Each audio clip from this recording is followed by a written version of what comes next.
very much. It's great to be here. I always enjoy the Young Friends Valentine's events, even a week late.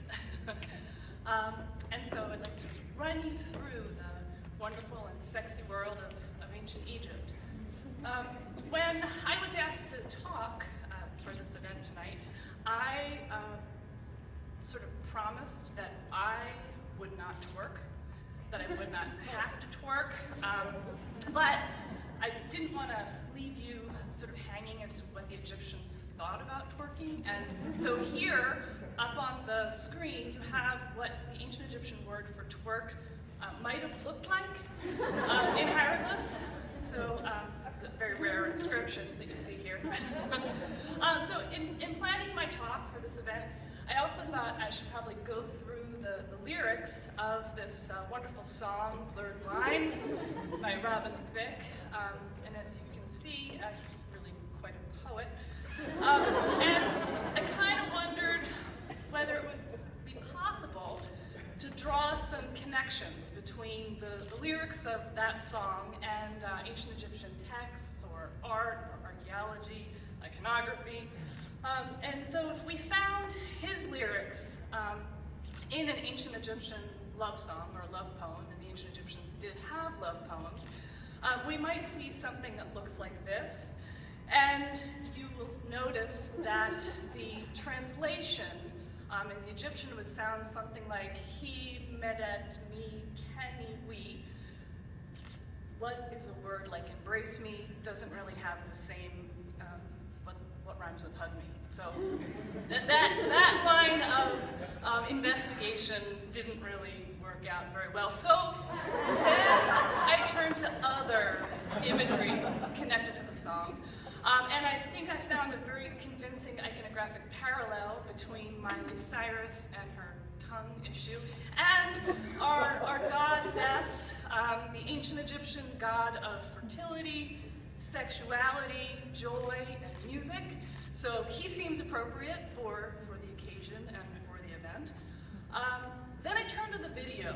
I turned to one version of the video, not the other version of the video, trying to draw some more parallels. And it is true that Egyptian women could wear these sort of sheer dresses, not quite as sheer as this one. And sheep and rams were important to the ancient Egyptians. That didn't really seem like the best line of investigation either, so I kind of gave up on that. So I then had to figure out another way to make the point, and I don't want to take any of your thunder, Brian, so I hope this is not a problem here. Another way of sort of looking at blurred lines, and to be able to use ancient artifacts to make this point. And so what I wanted to do tonight was to look at ancient Egyptian artifacts, and this is not an Egyptian artifact, when we look at things that seem to be sexually explicit or sexually suggestive in the Egyptian imagery, and then really think about, was it that for the Egyptians?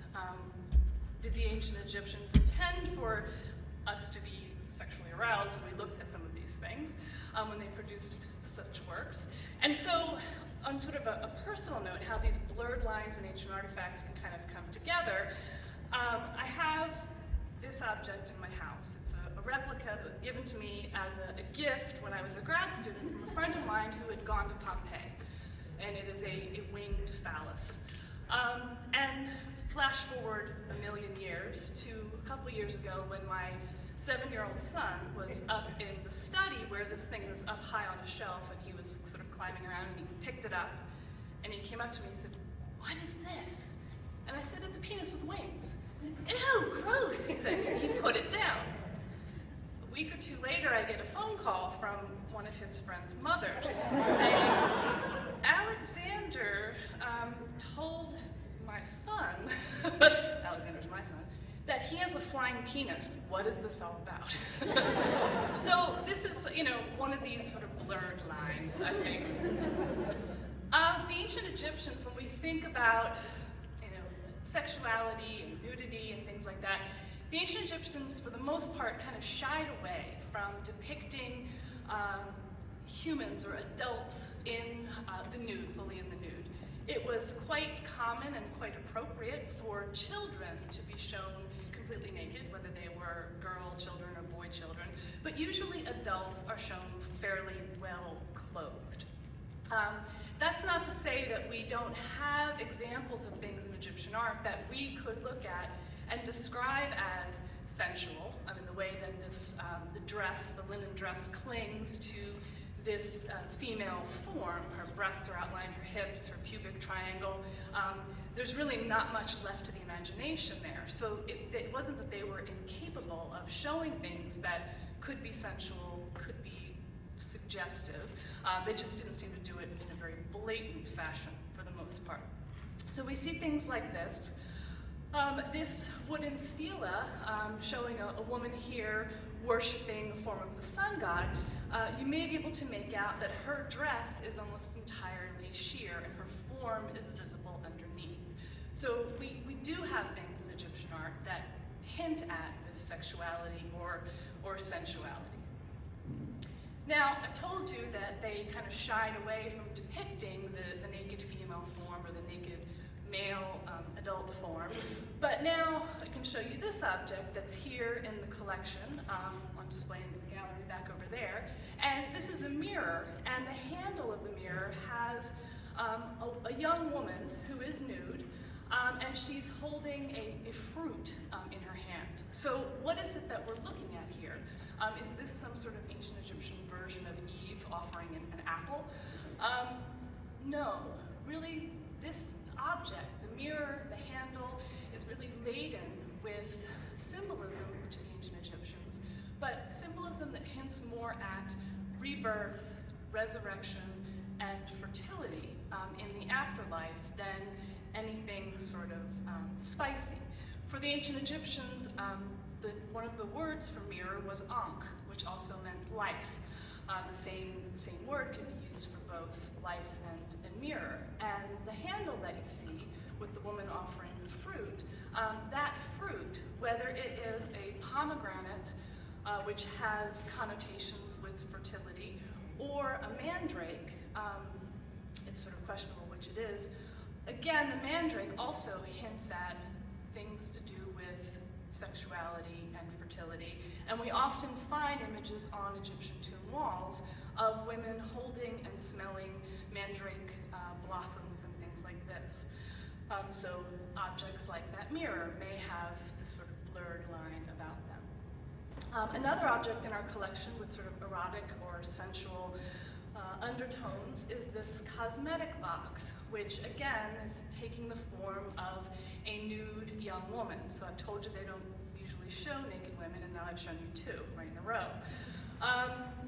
This object here has been suggested to maybe represent an image of the goddess Nut. Nut was the goddess of the sky, and the ancient Egyptians may have thought of her in some cases as sort of swimming across the sky in sort of a celestial Nile that would mirror the Nile that would run, through the Egyptian desert there. So maybe this object depicting the nude woman is actually showing us the goddess Nut. Nut, as I said, is usually shown as a naked woman. Now, she is a goddess, so she's different than a mortal woman being shown in the nude. And oftentimes we see her body covered in stars, and she appears on tomb walls, tomb ceilings and temple ceilings. And what the Egyptians thought was that Nut would swallow the sun at night and then give birth to it every day at dawn. And so Nut imagery is also very closely tied to regeneration, rebirth, and this wish for an afterlife. We often find Nut in another location, and you can see this object right at the other end of the gallery here, this stone sarcophagi. Oftentimes an image of Nut, and she's a little hard to pick out in the slide, but you can certainly see her when you take a look at the object up close.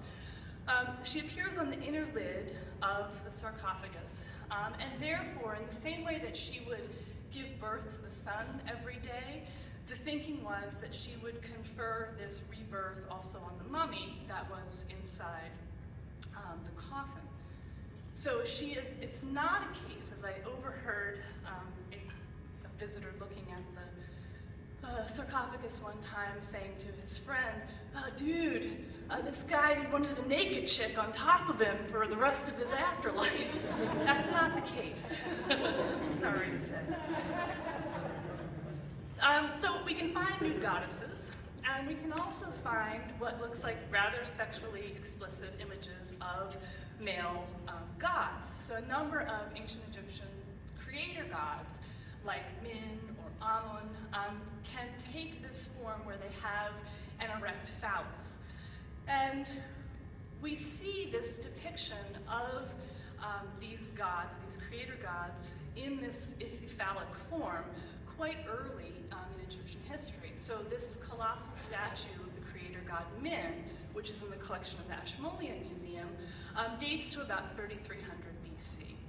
And you can see, perhaps, that he is grasping what would have been his erect member, which is now missing. So you might wonder, what's with all of these masturbating gods? And for the answer to that, we have to turn to a group of religious texts known as the pyramid texts. And we find these texts on the walls of pyramids from the Old Kingdom. And what they are is a way to help the king make the passage into the afterlife. But in reading them, they're very useful to understand how the ancient Egyptians thought of their world and its creation. So in this pyramid text, spell number 527, we have a description of the creation of the world. And in this text it says, Atum, that's a creator god, created by his masturbation in Heliopolis. He put his phallus in his fist to excite desire thereby. The twins were born Shu and Tefnu. And so what we have here is the creator god masturbating and ejaculating out a male god and a female god, and this starts the first sexually differentiated pair. These two gods in turn couple, and they produce a next generation of gods, Geb and Nut, the sky god and the earth god.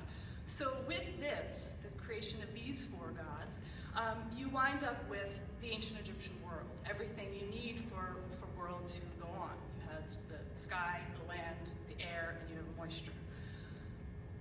And here is how the ancient Egyptians viewed this concept of the universe. So you've got the sky goddess Nut arching over the god of the earth, Geb, and they are separated from each other by the god Shu, the god of air. And we have plenty of amulets of Min or Amun, these phallic creator gods, in our collection here. And if any of you like this image very, very much, you can get this lovely, unique statue of the god Min on eBay for only $79. And I have visited an Egyptologist's home who uses this as his key holder. I won't tell you where the keys go. In the same way that the Egyptians kind of shied away, it seems, from depicting nudity in art, we're also told when we read the textbooks that they shied away from depicting intercourse between men and women. However, that's not entirely the case. Here you see a rather graphic but somewhat damaged bit of papyrus. This is part of a papyrus known as the Turin-Erotic papyrus, which has a whole series of vignettes of couples engaged in all sorts of acrobatic and almost impossible forms of intercourse. Egyptologists are kind of undecided as to what the purpose of this papyrus was. Is it, sometimes it's described as an ancient Egyptian sex manual, sometimes it's described as a satire. We're not entirely sure, but it's very impressive to look at. Here, not in our collection, in another collection, a small ostraca or a flake of stone where an artist has done a sketch on here of a couple engaged in intercourse, very clearly going on there. And here from our collection, a similar type of object, but perhaps not as clear. Maybe that clears it up a little bit. Maybe not. There are two beings here. One is certainly female. You see her pubic triangle articulated well there. The other appears to be male, however, his penis seems to be growing out of his knees. And I say beings because he may or may not have a tail. I don't know what's going on here, and I don't know what the purpose of what this would be. Is this a drawing that a bored artist did one day? It's not entirely clear, but it is in our collection. We have other images from Egypt of similar couples engaged in activity. This comes from the so-called Dirty Grotto at Deir el-Bahri, and there are figures down here at the bottom, and I can show you a close-up. So they look very similar to that first ostrakhan that I showed you. In this case, the purpose for this little sketch seems to be a little bit clearer, and it's a kind of a political commentary. And the figures that are shown here have been identified as the female pharaoh Hatshepsut here, and her steward, her right-hand man, Senmut, behind her here. And so someone may have been making some sort of comment on his feelings on this female pharaoh who took the throne and portrayed herself as a male king. And here are images of Hatshepsut and her steward, Senmut, here. We also have in Egyptology somewhat unique objects like this one. This is a plaque that was discovered at Abydos a number of years ago by a team working out of the Institute of Fine Arts in New York, and it shows a couple engaged in intercourse quite clearly. And so the question is, why was something like this created? And it seems that it was probably a votive offering, and that there is this wish for fertility, something like this that would have been offered to the gods with a prayer for fertility or potency or something of this nature.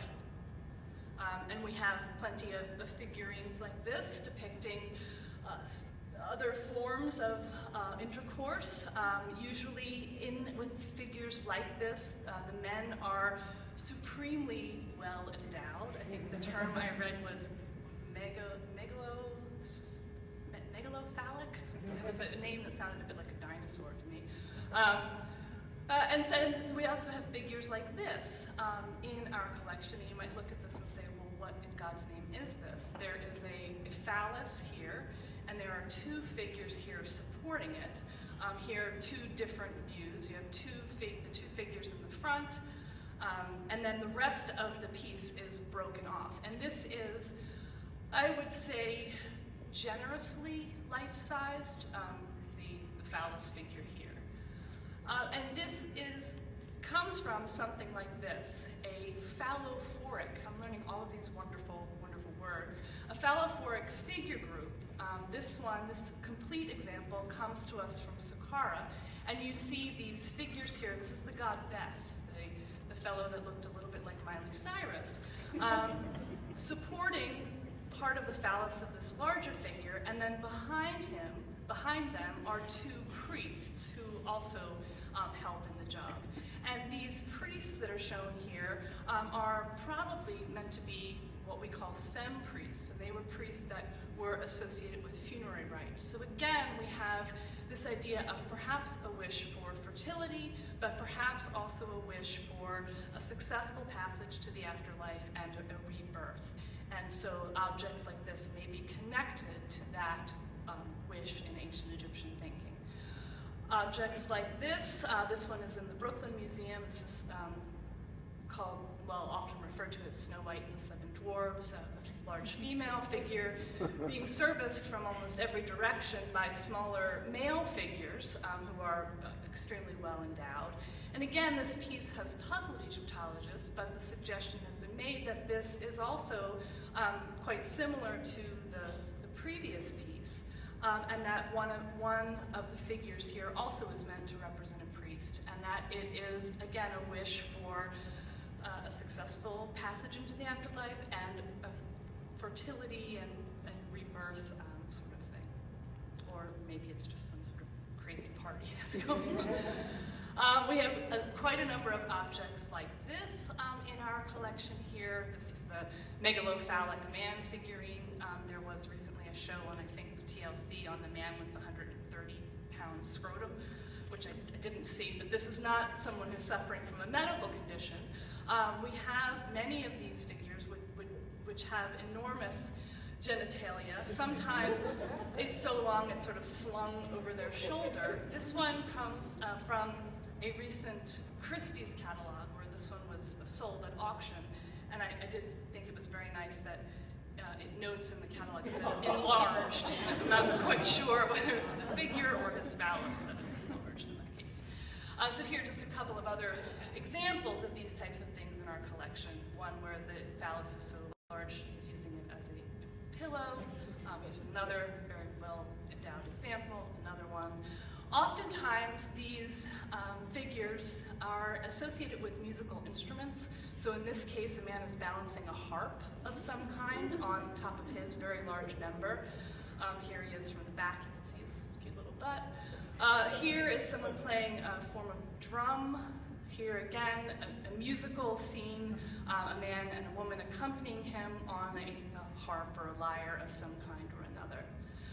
We also have figures like these from ancient Egypt. These are votive offerings of both male and female genitalia that were offered at shrines to various goddesses, presumably with the wish for increased fertility, help with pregnancy, things of this nature.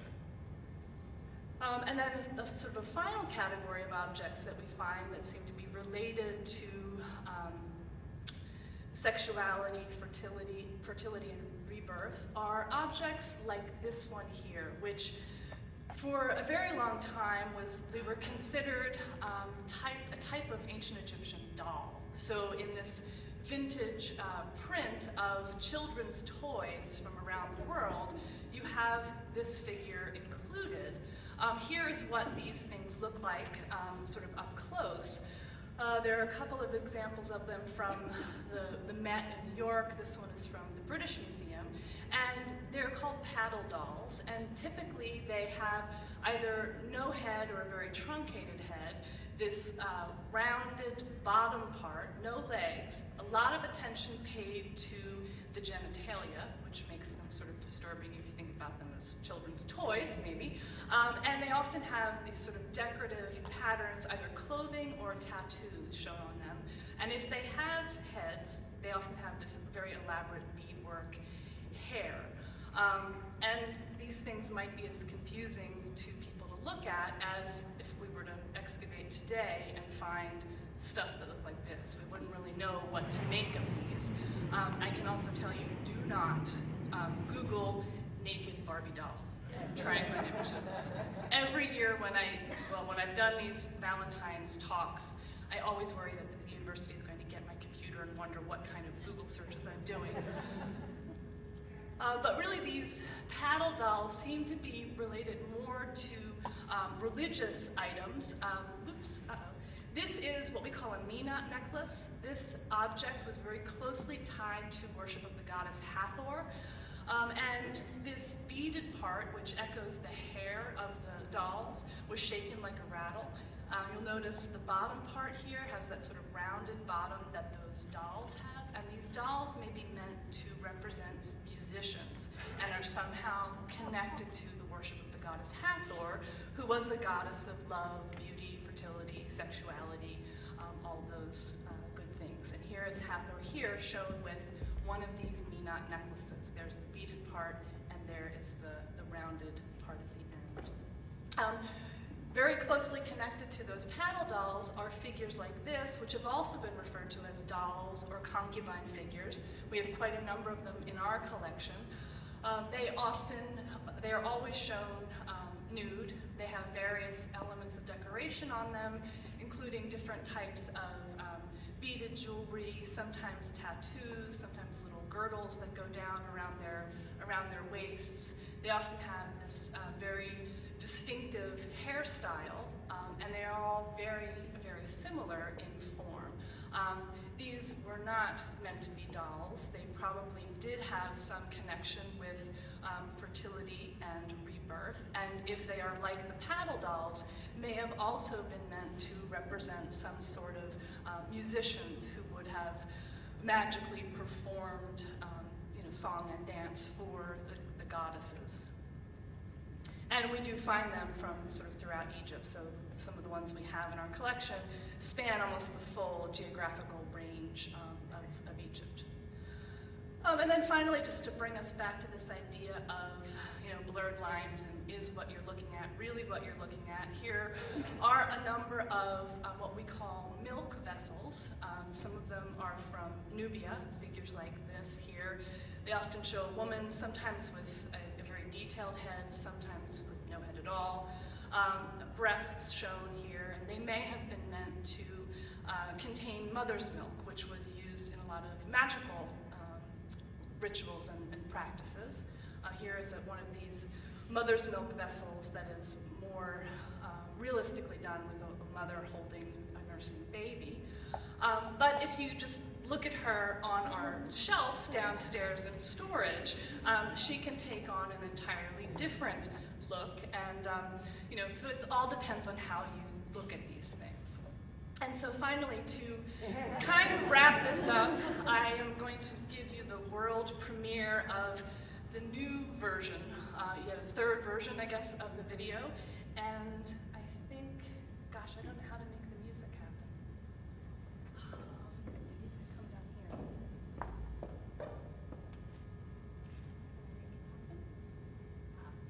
Oh, well, music is supposed to play too. I'm sorry. It looks great.